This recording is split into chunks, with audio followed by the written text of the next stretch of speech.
Bizim üns berýän zadymyz, östirjek bolýan zadymyz IT we programmerleme uğurlary. Hiç kimim gursada alasy gelen oklar. Şimdi birazcık Amerika tecrübeni daha bir gurun edesin böyle.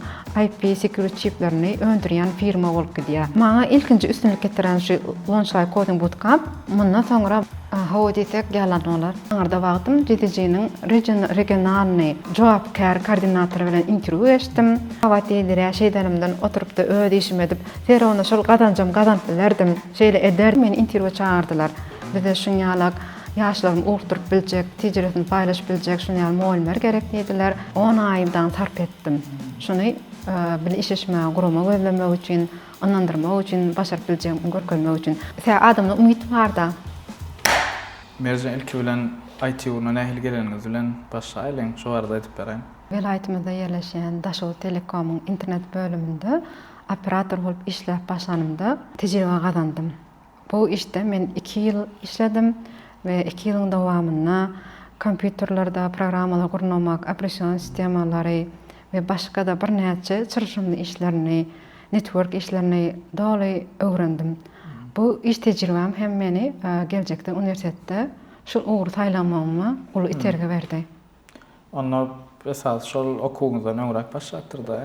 IT uğurlan. Muma şol uğurda programmerleme, IT uğruna işlep başlamaňyz.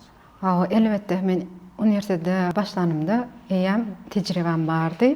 Birem bu tecrübem meni 4 ýylyň dowamında okujak, öwrenjek, işlejek zatlarmy doly anyk planlaşdyrma, hemme işlerimi goýmylaşdyrmama uly kömek boldy. Okuwdan soň tecrübeleriňiz nähili, okuwdan soň ýerlerde işlediňiz? Bu uğur taýlamam men geljegini görmegim boldy.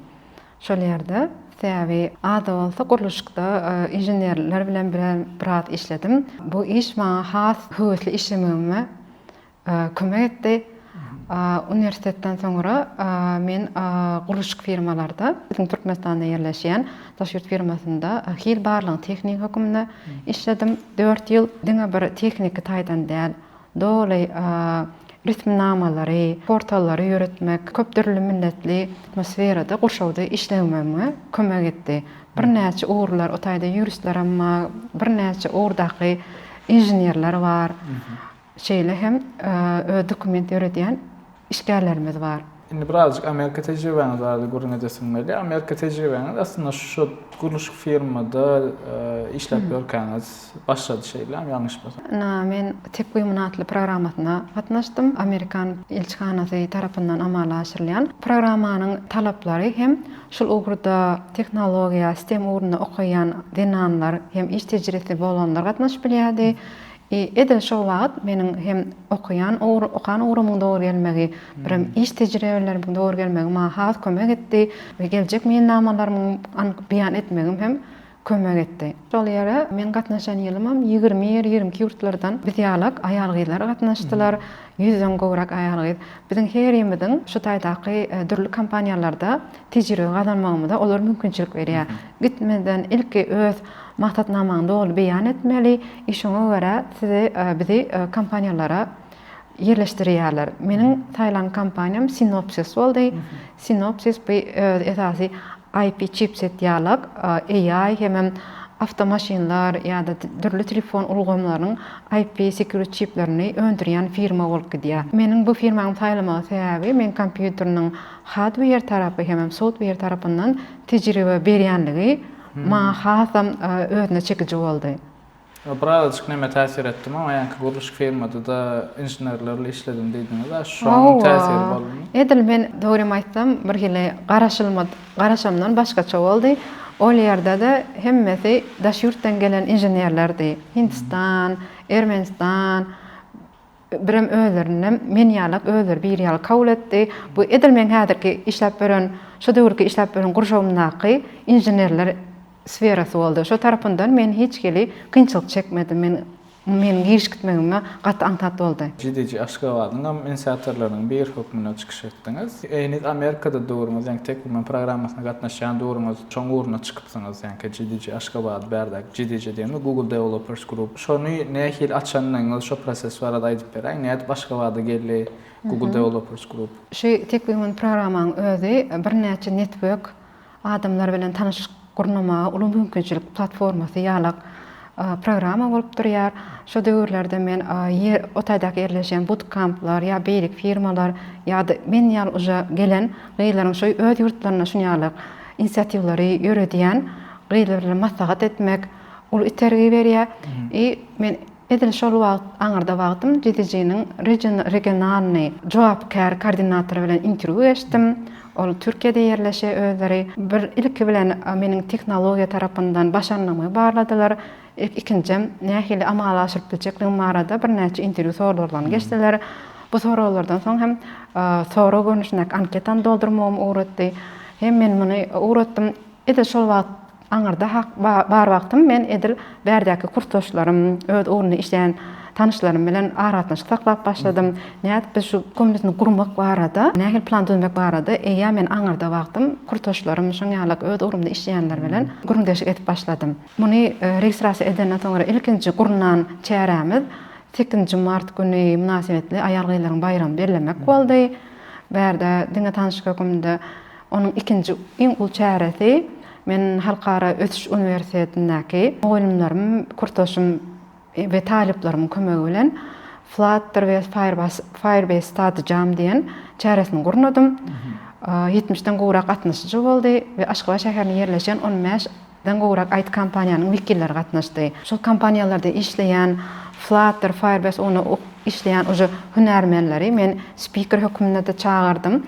Esasy maksadym hem şu biziň öz ýaşlarymyzyň, taliplerimyzyň dünýä derejesine gidip duran şu teknologiýalardan habarly bolmagyny, şu derejedäki bilimleri alyp bilmegine kömek bermek boldy ol ýerde. Sampero Ötüş Üniversitetine da geçdiniz. Taýda tek gumanyň geleňiz o moluňyz etdiň ýalňyşmasam. Elbetde, men tek gumanyň ýa gelen wagtymda 2 hepdede geçmäke, ýani 1 hepdeden soňra meni interwýa çağırdylar. Bize şuňaly ýaşlarym uğurturup biljek, tejribesini paýlaşyp biljek şuňaly moýullar gerek diýdiler. Men interwyu geçdim, olar gatga aladylar. Biziň ýaşlarymyzy motivasiýa berip biljek, näme zatlar etip biljekdiňiz diýende men olara şo GDJ-de eden, registrasiýa eden işlerimi, bäde gurjak bolan planlarymy paýlaşdym. Olar goldadylar we olaryň kömegi bilen bir näçe çäreleri şol ýerde de gurnap bildim. Üniversitede esas haýsy uğurlardan okutdyňyz? Üniversitede esas okudan uğurlarım algoritm nazariýeti bolup gidýär. Bu edil özi programmerlemeniň başlangyçyny bilýänleriň has şu derejeden depkinli öwrenmeklerine kömek edýän uğur bolup gidýär. Birem şol wagtlary özüm köp kinolarda da Google mahabatlandyrýan kinolary göremde we studentleriň tarifleriň işeşini görüp hasym höwet edip biziň talipler şuňa tejribe alsa diýip şo maksat bilen çäreler gurnamagy planlaşdırdım. Men Google Developers'ın bu çäresini ol ýerde universitetiň Engineering Club diýip şolanyň wekilleri, şon dolandyrjylary, talipleri hem meýletinçiler bilen gurnadym. İş ýoluňyza seredende hawa belli bir döwür gönmel inženerlik gurna eden işleriniz bar ýöne karýeraňyzyň soňky döwürleri has okutmak, bilim bermek, näme üçin bir ýerge gidip bir software engineer ya programist hökmünde işlemen, eýsem has bilim bermek, şu maglumat paýlaşmak urna. Şon saýladyňyz. Men şu universitetde işleýän döwrümde eýam şu bizde Aşgabatda yerleşen Geekspace diýip atlandyrylýan inisiatiw platformasy bilen hem işläp başladym. Ol ýerde hem öz taliplerim bilen işleşýärdik, tejribe paýlamak boýunça. Hem bir näçe web, mobil proje urlardan proýektler edilmegi ýeterli derejede tejribe gazandyrdy. Ve şol wagtlary şeýle mümkinçilik göredi. Amerikan Birleşik Ştatlarynyň Aşgabatdaky elçihanatynyň Alam Grant atly şuňaly bildirişini okudum. Bir de özümiň şol döwürde Amerikada wagtym etjek bolýan proýektimiň amala aşyrmagyny uly mümkinçilik diýip pikir edip şol wagt şol programa tapşyrdym. Ve bu programada etady 6 aýlyk bootcamp görnüşinäki okuw aýal gyýlara programmerlemeden, web app'den işe yetiştirmek ýaly formatyndaky ýaly bootcamp bolup gidýär.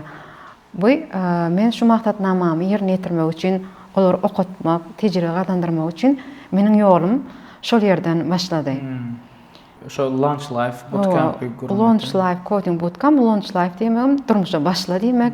Ýani esasy meniň şu programa kabul eden aýal gyýlarym da diplomy albilmeýän ýören ýa-da işläbilmeýän ýören maýly tarapyna kynçylyk çeken aýal gyzlara goldaw bermek, olary öýlerini ynam döretmek, olaryň da durmuşda aýagy üstünde durup bilýändiklerini ynandyrmak maksady bilen şu işlerimi etdim. Hemem bu maňa ul üstünlik getirdi. Eýem şu proýektimiň dowamında 6 aýlyk proýektiň dowamında 5-nji aýynda men UNDP guramasy bilen Türkmenistanyň ilkinji aýal gyzlarynyň hakykatan geçirdim. Bulum Digi Women Strive diýip adlandyrylýar. Ve şu mendäki okan aýal gyzlardan 9 komanda bolup öz aralaryna 4 güniň dowamında hakykatan ýaşyny geçirdik ve aýal gyzlar ýerden akşam etjele gece de ýatman diýsen bolýar. Şu gysga wagtyň içinde web app ornun proýekt etmäge, hem pitchini de taýýarlanmagy, hem prezentasiýa taýýarlamagy, hem koduny GitHub'dan uratmagy, hem gerek tejribelerini gadandy. Men esasy bu çärany goýmagy sebäbi olara men iş tarapyndan goldaw bermegi meýilleşdirdim. Şonuň üçin hem okuw aldylar, hem iş berji bir kompaniýa baranda men hakykatan atnaşdym. Meniň komanda höküminde, team höküminde eden işim şu diýip görkezmek nemesi plus tarapy bolar diýip şoň üçin şuňal çäreler geçirdim. Ondan soň bir aýyndan soňra olar pitchde individual proýektler etdi. Ýani guturanda olaryň 6 aýyň dowamında hem developer okuýy bady, hem komandany toparlaýan işlenen proýekti, hem individual proýektler bady. Ýani şu meniň ilkinji tejribem boldy. Bulam meniň goýan maksadymyň ihlas etseň, ylgasaň, birem özlüksiz izni gayrat edip ılgasaň etip bolýandygyny göni maňa görkezdi. Sizden berde bootcamp edilýärdi, öňe bootcamp düşünjesi bardymy, berde? Yok. İlkinji men özüm many Amerikada bolan wagtym, olarda ilkinji trial diýen görnüşleri bar da, gidip şu taýda görmek, tejribe geçmek ýalyk işlerini öwrenip bolýardy. Men ilk ol ýerden gördüm we özüm gelemden soňra Amerikanyň Syntax Technology diýen bootcamp'ına da tejribe aldım. Yani olaryň işlerini nähile bunu men uja birinji proýektim guturundan soňra okudum. Özüm bootcamp enden soňra mundan soň has meni ütkeşik näme zatlar edilýär. Şu zatlary öwrenmek maksady bilen we inniki proýektlerimde şolary tejribe geçirmek maksady bilen okudum. Şonuň üçin Launchpad Coding Bootcamp Türkmenistanyň ilkinji bootcamp hasaplanýar. Gysga wagtyň içinde universitetiň 4-5 ýyl universitetiň berip bilýän bilimini ondanam has köp berip bilýän derejedäki bilim berip bilýän bir okuw programmasy bolup durýar. Has nusgowy bilim bermek usullary kän saýlanylýar diýeli belli bir urda professional boljak bolsaň hökman şol uruň universitetinde okamal okuwuny okamalýan düşünje bar. Ýöne bootcamp has innovativ bir çözgütýärli hereket etýär berde. Umumy men sorama isleýän zatym mesalan şu nusgowy düşünje bootcamp'ine edip girzip bildiňiz diýjek bolam şu taýda bir bootcamp'i adamlara bootcamp'in näme diýeni düşündirmekde kynçylyk çekdiňizmi? Elbetde aňsat bolmady. Hatda many gurunajylar goldaw berýän guramalaryň öýleri bile hem inanmadylar. Iň kyn ýeri ilkinji bootcamp etmek üçin men 10 aýdan sarp etdim. Şuny bir işleşme gurama gözlemek üçin, inandyrmak üçin, başaryp biljegimi görkezmek üçin. Çünki bu Türkmenistan biziň halkymyz üçin ol wagty entek bir inandyrjy bir zat bolup gelen wagtlar. Edilip görülen iş däl, kabul etmek gaty kyn geldi. İlkinji başlanymda da bootcamp başlamakam ýörde çykyşlar, şu proýekti başlaýanyň barada prezentasiýalar bilen başladym. Gelenlere de soraklaryna jogap berdim. Şol ýerde men ulandan misalym barda. 50 ýaşdan geçen men programmamy 18 ýaşdan 55 ýaş arasyndaky aýal gyzlar atnaşdy. Şonda bir men 50 ýaşymda men mundan okap bilýänmi diýip şeýle sorag berdi. Menim şonda bir Facebook'da gören bir nemem bardy. Näçe ýyl men bu oturup işledim. Men indi çykdym, men 6 aý bootcamp okudum. Häzir plan firmada men injener bolup işleýän. Men öňki 50 ýyllyk ýaşan tejribem indi maňa hiç zat gerek galmady. Men täze durmuşa başladym, täze işe başladym diýe, şonuň gazanyň üstünligi diýip, şoň premier hökmüni görkezdim. Şonda gatnaşyjylarym, dinleýijilerim biraz inandyrjy gelip başlady. Eger şonu başarýan bolsa, bizem başarar diýip tapaklar okap başladylar. İlkinji birinji aýyna soňra edýän işleriň netijesini görüp, proýektlerini görüp, saýtynda görüp öňe umtyldylar. Hatta bular bilýän aýalyla öz arasynda biraz konkurentrak zatlara bolýada. Oja kaptannaky başardy, onky işledi, kody çykdy. Men şonu başarmaýam şeýle öz aralaryna da şeýle gitip şoňal formatda da işläp okadylar. Şol wagt 4 tany gruppanmady 40 jemi 40 tan aýal gyz bardy. Son bootcamp'lara devam etdiňizmi? Maňa ilkinji üstünlük getiren şu Launchlight Coding Bootcamp, mundan soňra bileki hyzmatdaşlarym bilen işlememe uly terbiýe berdi. Täze mundan soňra men özümi bir zadymy aklajak bolup görkezjek bolmak, 10 ýyllyk energe sarp edici usullar galmady. Eýem olar görüp bizim şoň ýyllyk bir iş isleýär. Bizde de şu biz bilen işe şoň ýyl bir zat etip bilersiňizmi? Şeýle teklif bilen geldi. Şonda ilk ondan soňky programam tek 100 bootcamp bolup gidýär. 18-20 ýaşlaryň ýaşlary ýokary bilim bolmadyk diýsen bolup biler bolanlarym esasy täze innovativ tehnologiýany öwretmek, men bir hünäri ýetişdirmek maksady bilen başladyk. Hemme muňa hemme vilayetlerimizden gyýlar oglanlar geldi. Ýüreti Aşgabat şäherimizde okumaga 6 aýyň dowamında. Ol ýerde de 48. Bu bootcampda eýär men biraz formatyny ütgetdim. Web app ve ikinci goşanladım grafik ve UI design goşdum. Täze onda da uja bazarda talap bardy. Birim 4-nji goşanmam IT System Administration diýär. Bir täze özümi indi sinak görmek döwri başlady. Bu uğurlarmam göreyim, bu ýörärmi? Üstünlikle ýerine ýetirdik. Gyýlar oglanlar 6 aýyň dowamyny eden işden görkezdiler. İçinde köpsi Hytaý döwletine 8 tane stipendiýadan şol ýere gitdi. Ve olaryň gelecek üniversitetinde şol uğurdan IT, software uğurlarına taýlamagyna kömek etdi. Russiya, Launchlight'da da TechU'da da şu proýekti gutaryp öz firmalaryny açyp IT uğurlaryna gitmegini başdan öz uçurumlarymdan bar. Bu esasy şu sany bilimiň açylmagyna esasy birinji baskançak boldy. İlki men bärde firma başlamazdan öňe tejribe bilen başladyk diýsek bolýar. Ýani IT geçişim ýaly okuwa üniversitede uğrun taýlamadan öňe işläp görüp iki tejribe alyp uğrumy taýlaşym ýaly bärde de eýan bootcamp formatyny proýekt edip görüp şol uğurda özümiň işläp biljegimi, geleceğimi görüp firmamy tany bilim okuw merkezini açyp şoňa başlamama uly iterge berdi. Inni birazcık sanly bilim arada görüňejesem sanly bilimde sizin esas berýän kurslaryňyz ýeň IT ile bagly şeýler, meselsä fundament IT ile bagly bolup gitýär. Bizim üns berýän zadymyz, östirjek bolýan zadymyz IT we programmerleme uğurlary. Şol uğrundan dinleyijilerimize bilimli etmek, hünärli edip olar bizim içki we daşarky bazarlaryň IT firmalaryna iş ýerleşmegine kömek etmek bolup durýar. Türkmenistan Aşgabat kurs merkezi kan, yani IT uğrundan okutýanam kan.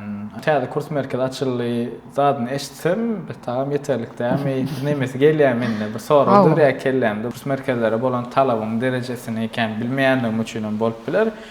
Men gyzyklanýan zadym hakykatynda isleg barmy?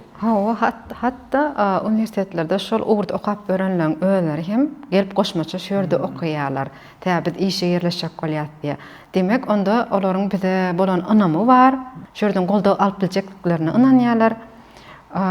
Ýa-ni dogry belledinä ilki şu okuw merkezine başlanymda da gat'aň tat bolmady. Täze altan halkyň içinde mene uly işler etmek gat kynrak bolýar. Tejriben görkezmeli, portfolyoň görkezmeli bolýar okuw merkezinde. Bazarda isleg bam diýdiňizler. Men hatta Cyber Security Bootcamp for IT Specialists dip proýektim etdim IT hünärmenleri üçin Kiprohowluk bootcampy bilim ministrligi bilen bile hem işleşdim onuň goldaw bermeginde. Onu okuw edaralary, ýani üniversitetiň muallimleri, IT hünärmenleri bize gelip şol uğrundan öz hünärlerini kämilleşdirdiler. Ýani bu bootcampyň başlamagyň sebäbi şol üniversitetde işleýän muallimleriň has hünäriniň artmagy, taýlaplarymyza gowy bilimler ýetirmegi we gerek derejede hem resurslar, çeşmelerini olar üpçün etmek bolup durdy. Programmam 2 aý dowam etdi. Olar ýa mugallim intensiv görnüşinde 2 aýdan soňra hem muallimleriň, şu IT hünärmeniň öz arasynda hem hakykatan geçirdim cyber team diýip 6 san komanda bölündi. Ýöne 6sy hem dol ýerine ýetirip bildiler. Berilen zadaçalary esasy biziň taýlamam sebäbi näçe az wagtda ýerine ýetirip bildiler. Şoňa görä biz ýeňijiler aslyn taýlamaly boldyk. Ýani bu diýmek biziň ýeterlik derejede muallimleri hem kämilleşdirip bilendiklerimizi, olaryň hem bizden gerek derecede bilim hem tecrübe kazanandıklarını görkezdi. IT başarını olan adamlar köpek gidip böyle yaşlar, zatlar yönü. Şu başarını olan ähladan belli bir derecede iş tapıp bilýärmi? Hawa desek yalan olar. Säbäbi şuňal bootcamp formatlar dünýä ýüzünde de köpeldiler. Doktor bolup örenlerim kaptandan 6 aýlyk kurs okuýarlar, bir kaptadan işlejek zat ol.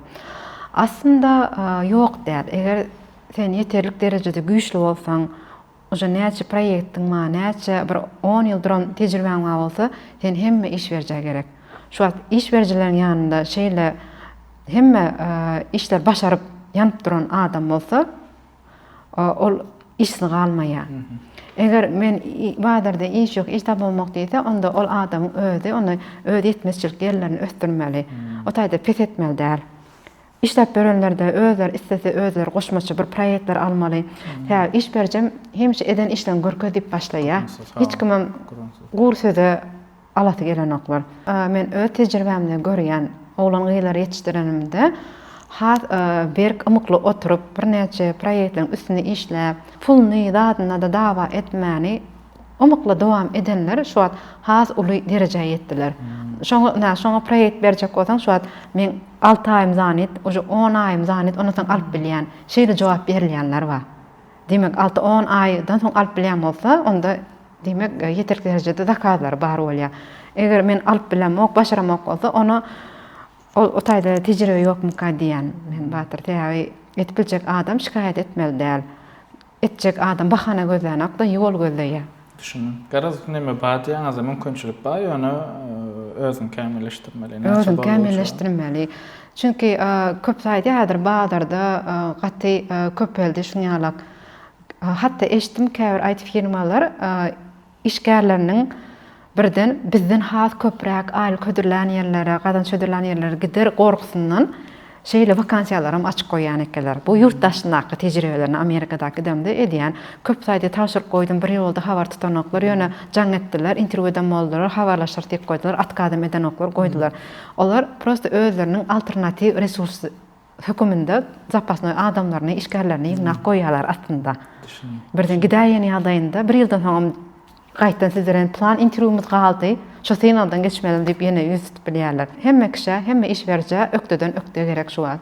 Birazcık AI tarapy giresem gelýär. IT hünärmeniniň eden produktlarynyň ulanjylar hökmüni AI'yň nämeden bilmäkä, mesalan generative AI çykmakda da AI belli bir derejede hemme prosesiň arkasynda bady. Inni has gözüňe çykdy we şo zatlar gurrunsyz ýani IT urunnaky iş barlaryna täsir etýänler diýip çaklaýan. Siziň özüňiz ýani şo IT urundan bilim bereňizde nähili adaptir etýän? AI şu wagt oly kömek berji, effektivni bir instrument bolup durýar.